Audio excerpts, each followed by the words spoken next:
Y nuestro tema en Gente de Mente tiene que ver con algo y un fenómeno social que se da en la actualidad y tiene que ver con el fenómeno influencer. El fenómeno influencer tiene impactos psicológicos y emocionales, no solo en quien ejerce ese rol de influenciador, sino también en las personas que reciben sus contenidos. Por eso debemos hilar muy fino al respecto y para eso está nuestra sección hoy en Gente de Mente.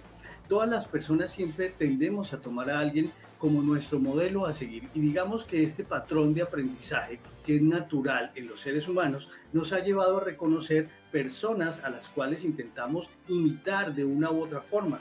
El problema es cuando intentamos imitar aspectos de la vida que no se ajustan a lo que debería ser bueno o malo psicológicamente para uno y que a veces esos modelos a seguir no tienen un proceso como riguroso que ellos tengan en cuenta para formarse y ser un poquito más controlados y más regulados a la hora de generar contenido para influenciar a los demás.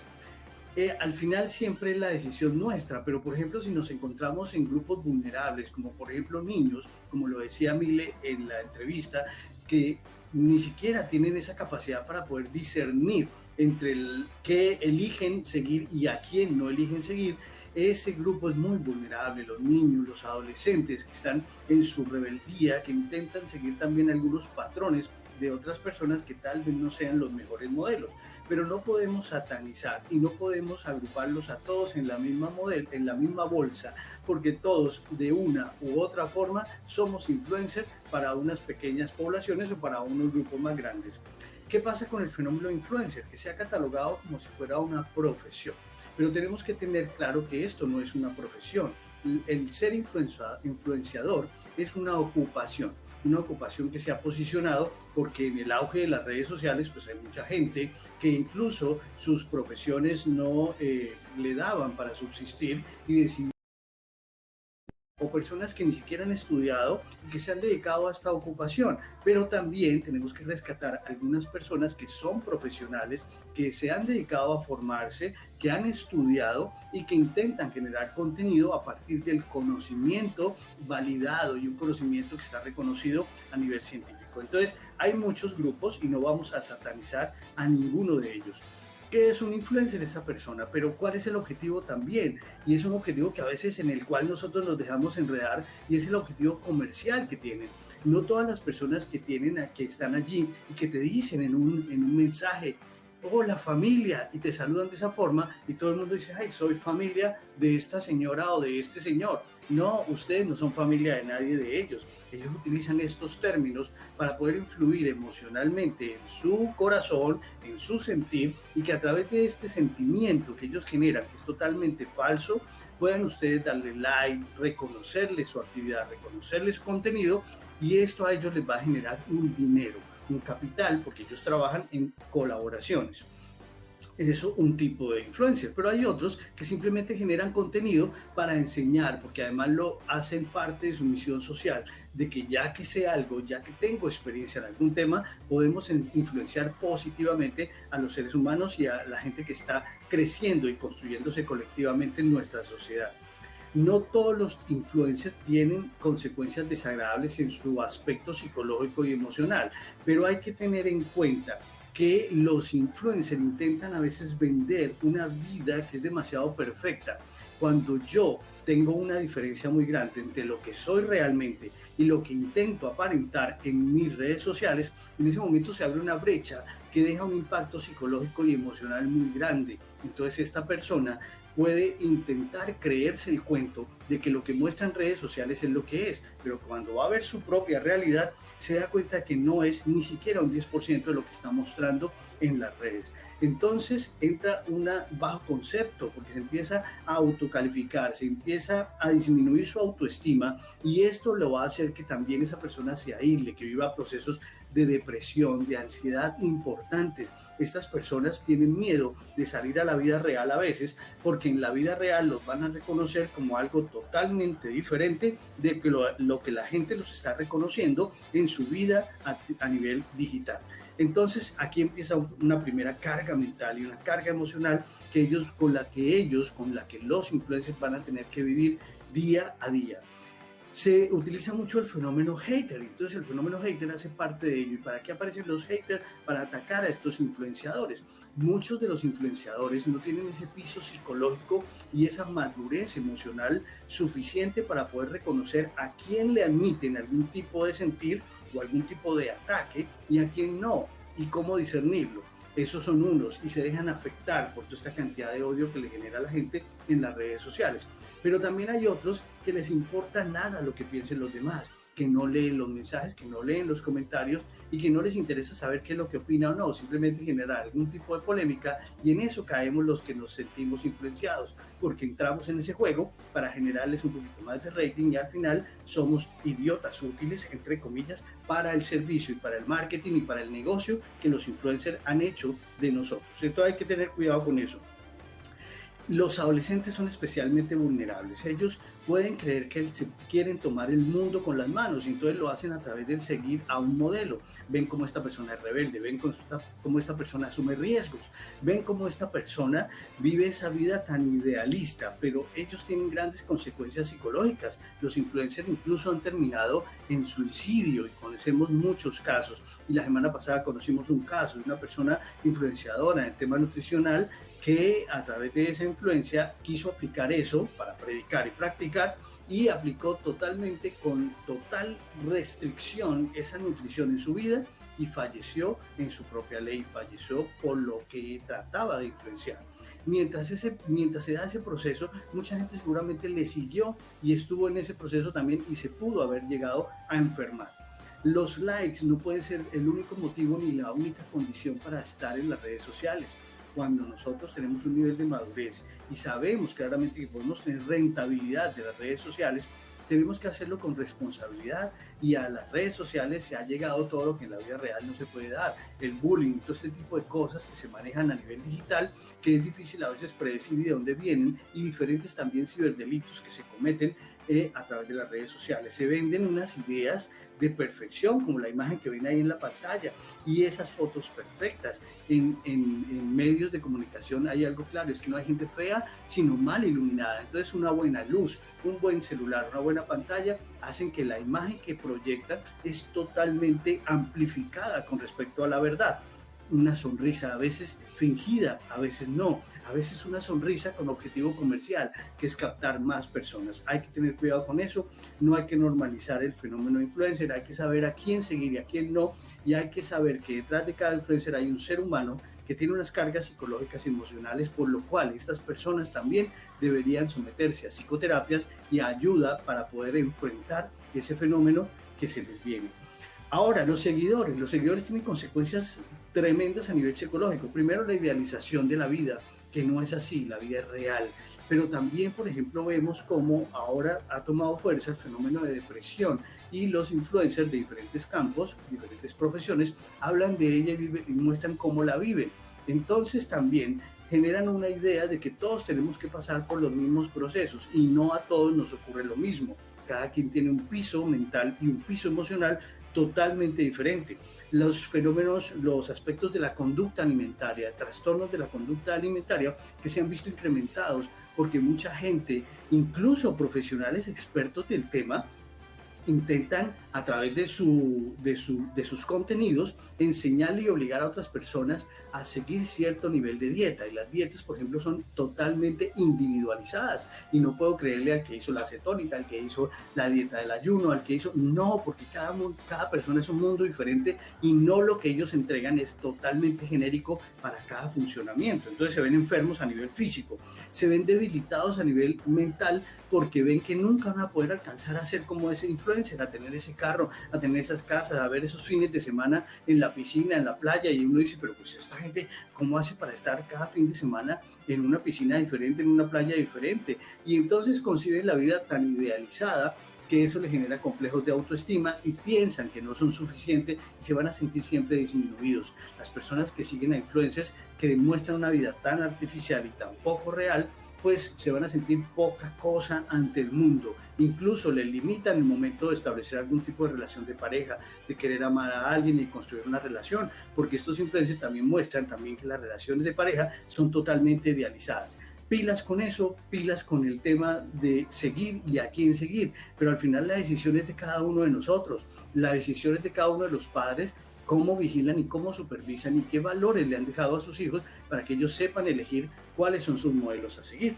En esos casos, pues se puede ayudar con terapia, con psicoterapia, tanto a los influencers como a las personas que han sido influenciadas.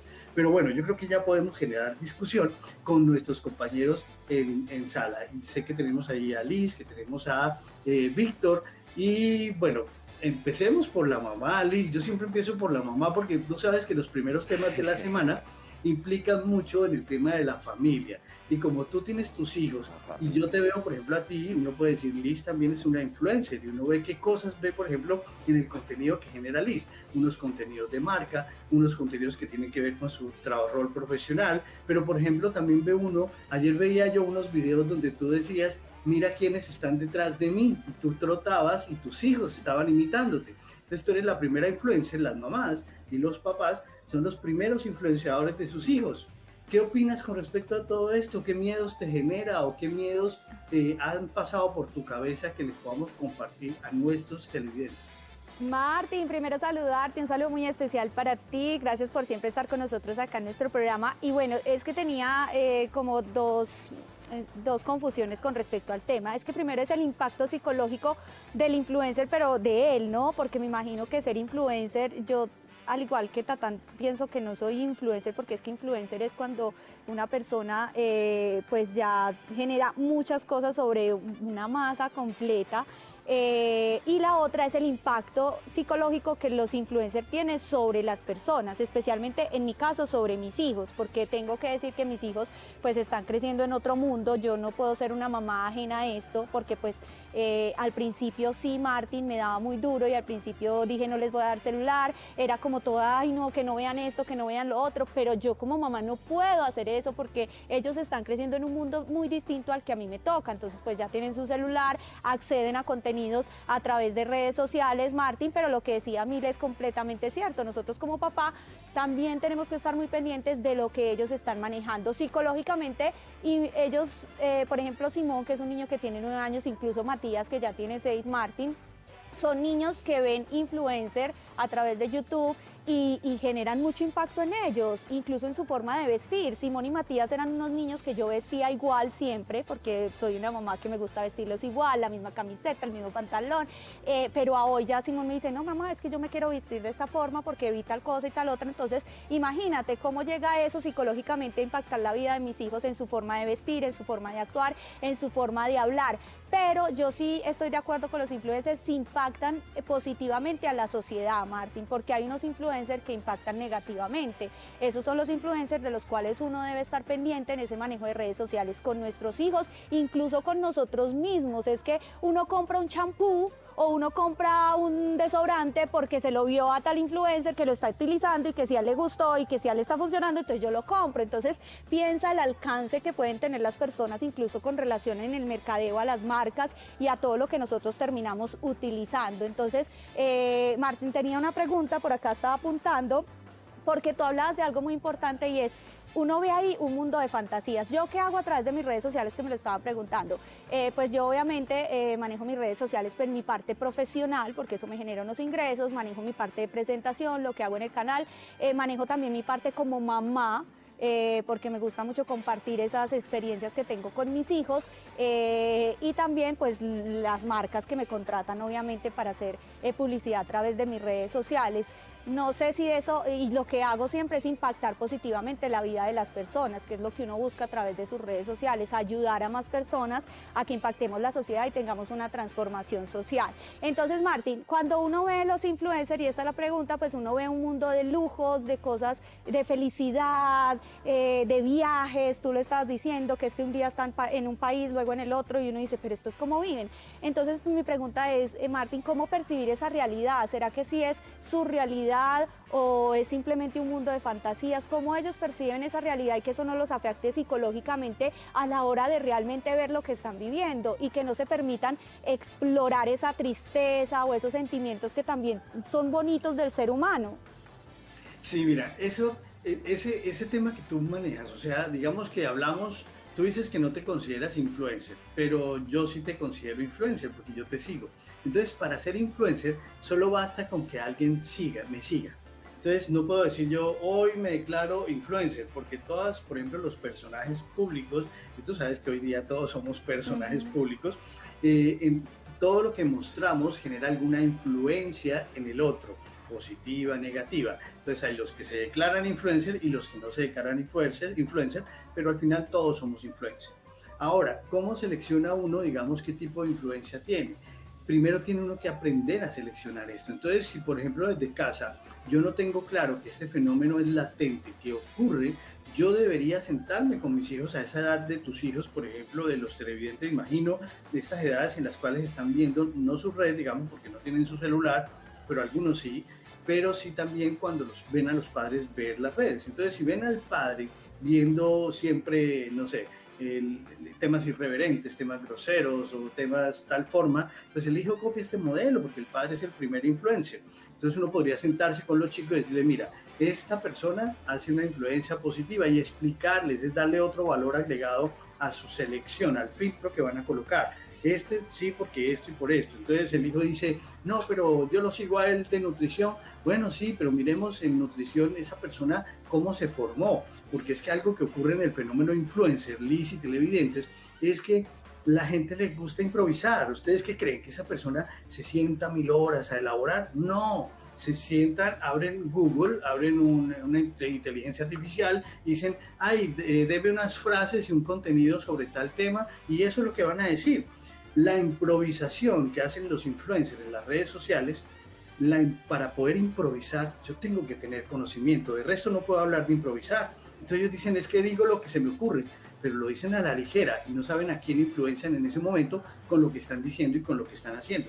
No tenemos una medida exacta en realidad de qué tanto es el impacto negativo de los influencers en las personas, pero sí podemos hablar hoy de que hay una influencia que es totalmente tóxica, que es difícil de manejar, que es difícil de controlar y la única forma de hacerlo es enseñarle a nuestros hijos, no bloquearles y eliminarles sus redes, sino enseñarles cómo filtrar y ponerle como ese control y supervisión, no dejarles simplemente el celular a que ellos hagan lo que quieran. Pero bueno, hay mucho para trabajar sobre eso, mucho por construir desde las escuelas, desde las casas, desde las políticas a nivel social, a nivel jurídico en el país, estatales, hay mucho por construir. Bueno, Víctor, yo no sé si tú tienes alguna inquietud con respecto a este tema de las influencias. Yo a ti te considero un influenciador positivo, porque cuando yo te veo bailar, digo, Dios mío, líbrame, yo no quiero bailar así. Entonces me influencias de una u otra forma. Mentira, Víctor, un abrazo para ti. ¿Qué te podemos solucionar con respecto a este tema? Doc, un abrazo igual para usted. Y bueno, primero que todo, muchas gracias por este tema, Doc. Yo creo que es un tema que debemos tratar hoy en día para lo que estamos viviendo con todo este tema de las influencias, de los influencers. Eso sí, sin entrar a satanizar a todos estos influencers que han logrado con contenido, digámoslo, muy vago, muy light, que han logrado algo, no satanizarlos porque finalmente han hecho un trabajo. Me pongo yo a pensar en influencers, por ejemplo, como La Liendra, a quien admiro, no consumo el contenido que publica, sin embargo, detrás de su fama, detrás de lo que ha logrado, pues hay un trabajo arduo, interesante, que no cualquiera lo puede hacer. Es que ahora aquí detrás de cámaras hablábamos y es que cualquiera no puede ser influencer, cualquiera no logrará eso. Sin embargo, Doc, yo sí, pues, reconocer primero que todo que es un tema que debemos tratar hoy en día en todos los ámbitos sociales, porque nos estamos encontrando con todo este cuento de la generación de cristal y tantas cosas que están alejando a estas nuevas generaciones de un enfoque más práctico, como más objetivo de lo que la verdad es la vida, y nos encontramos con todas estas personas que de alguna manera pues están mostrando cosas que de pronto no deberíamos nosotros consumir, pero que lo decía muy bien ahora Mile. Finalmente están estas alternativas donde pues, cualquiera puede generar contenido, y que yo creo que aquí la responsabilidad más grande, y usted también lo mencionaba, Doc, son los padres. Es que finalmente, y lo puntualizo de nuevo, los primeros influencers y los más importantes yo creo que van a ser siempre nuestros padres. Entonces yo sí quisiera irme como por ese lado, Doc, cómo empezar a cambiar un poco esa cultura del influencer que hemos adquirido nosotros y cambiarla un poco desde el hogar para que, ¿verdad?, consumamos cosas que sean enriquecedoras, digámoslo, para nuestra proyección de vida, porque es que definitivamente, Doc, pues vemos, y ahora también lo hablábamos acá, que los mismos influencers saben que cosas serias a veces no les va a dar resultado, mientras que haciendo ridiculeces, estupideces, pues eso sí les genera, digamos, que ganancia. Entonces, ¿cómo empezar a cambiar un poquito desde nuestros hogares esa perspectiva y que los niños empiecen a consumir cosas que más bien pues, les pueda proyectar en su vida? Porque también definitivamente pues ve uno como si hay personas, y quiero mencionar a Faber Burgos, un científico colombiano que tiene una página donde, y muchos otros influencers que definitivamente sí, pues le comparten a uno contenido muy enriquecedor. Pero ¿cómo definitivamente? Porque pues yo estoy viendo que estas nuevas generaciones están un poco desenfocadas y hoy en día quieren todo muy fácil y prácticamente, y las cifras lo han dicho, en países como Latinoamérica, los niños hoy en día quieren ser influencers, ya no sueñan con ser pilotos, ya no sueñan con ser abogados, ya no sueñan con ser médicos, sino influencers, y fuera de eso influencers de contenido que definitivamente es totalmente vacío. Sí, y hemos normalizado una cantidad de contenido que es totalmente tóxico, no solo para niños, para adolescentes, sino para adultos. ¿Cómo puede uno mejorar esto? Entonces, esta persona que genera un contenido en donde convierte a su público en idiota útil para simplemente vender y tener seguidores y ganar plata en eso, pues me parece que ahí estamos mal enfocados, porque se puede generar un mejor contenido y también tener esa rentabilidad, pero hacer como un equilibrio. Hay que trabajar tanto al influencer como al influenciado, nuestros chicos o nosotros mismos, la autoestima y el autoconcepto. Si una persona de ellas tiene una buena autoestima, seguramente a veces vemos influenciadores que cuentan una gran historia dramática de su vida y dicen que por eso llegaron a donde están y tal, pero también dan un mensaje a veces equivocado, porque lo que están vendiendo no es positivo para los demás y lo único que intentan vender a veces es la idealización del dinero, de las finanzas, de un falso éxito, y ese tipo de cosas es complicado manejarlo. Pero si esa persona tiene una autoestima y un autoconcepto sólido y adecuado, seguramente va a influenciar de manera positiva con otro tipo de historias, porque se puede mostrar el drama de la vida de uno, no vamos a decir que no, pero podemos mostrarlo de una forma constructiva para el otro y no de una forma revanchista, como que yo empecé de cero y ahora lo tengo todo, no importa lo que sea que tenga que hacer o lo que tenga que tener o a quién tenga que influenciar. Trabajar autoestima, autoconcepto es clave. Hay que definir los propios valores, los del influenciador y los de la persona que es influenciada. Tiene que tener sus propios valores y no puede estar como una veleta a ver qué valores le impone una persona que le influencia. Hay que saber tener límites, entonces no se le puede vender tampoco la idea falsa de que este mundo no lo podemos tomar en nuestras manos, no, porque hay límites en todo, hay límites en lo que yo soy, hay límites en mi propia realidad, hay límites a donde yo puedo llegar con respecto a los demás, con respecto al dinero, hay límites, hay que entender cuáles son los propios límites y hay que trabajar mucho esa parte emocional, la envidia, la tristeza, y no andar como pensando en la envidia que le genera ver a un influencer que tiene todo, que tiene dinero y que yo también lo quiero tener. Entonces ese tipo de valores y constructos personales hay que trabajarlos. A ustedes en casa yo los invito a que sean un poquito más incisivos, a que cuestionen todo lo que ven, todo lo que consumen en las redes sociales y que no traguen entero, y que sobre todo tengan en cuenta que construir niños sólidos en valores, en autoestima y autoconcepto hará que ellos no sean tan influenciables por esta influencia tóxica que a veces percibimos en nuestra realidad actual. Este ha sido el tema del día. Hoy es martes y mañana miércoles nos vamos a ver nuevamente, pero recuerden que mañana el tema tiene que ver es con parejas. Y les voy a contar algo. ¿Ustedes sabían quiénes son, entre hombres y mujeres, quienes piden más el divorcio? Pues son las mujeres. Vamos a hablar de por qué las mujeres son las que piden de entrada el divorcio y no los hombres. No se pierdan mañana nuestro programa y esto ha sido por hoy, gente de Mente.